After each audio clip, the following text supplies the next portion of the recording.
حضرت عمر سے روایت ہے کہ میں اور میرا ایک انصاری پڑوسی دونوں اطراف مدینہ کے ایک گاؤں بنی امیہ بن زید میں رہتے تھے، جو مدینے کے پورب کی طرف بلند گاؤں میں سے ہے۔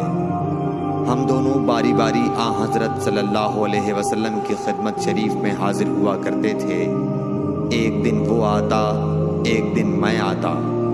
جس دن میں آتا اس دن کی وحی کی اور رسول اللہ صلی اللہ علیہ وسلم کی فرمودہ دیگر باتوں کی اس کو خبر دے دیتا تھا، اور جب وہ آتا تو وہ بھی اسی طرح کرتا۔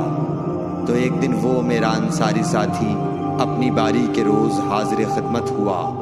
جب واپس آیا تو اس نے میرا دروازہ بہت زور سے کھٹکھٹایا اور میرے بارے میں پوچھا، کیا عمر یہاں ہیں؟ میں گھبرا کر اس کے پاس آیا۔ وہ کہنے لگا کہ ایک بڑا معاملہ پیش آ گیا ہے، یعنی رسول اللہ صلی اللہ علیہ وسلم نے اپنی بیویوں کو طلاق دے دی ہے۔ پھر میں اپنی بیٹی حفصہ کے پاس گیا، وہ رو رہی تھی۔ میں نے پوچھا، کیا تمہیں رسول اللہ صلی اللہ علیہ وسلم نے طلاق دے دی ہے؟ وہ کہنے لگی، میں نہیں جانتی۔ پھر میں نبی کی خدمت میں حاضر ہوا۔ میں نے کھڑے کھڑے کہا کہ آپ نے اپنی بیویوں کو طلاق دے دی ہے؟ آپ صلی اللہ علیہ وسلم نے فرمایا، نہیں، یہ افواہ غلط ہے۔ تب میں نے تعجب سے کہا، اللہ اکبر، اللہ بہت بڑا ہے۔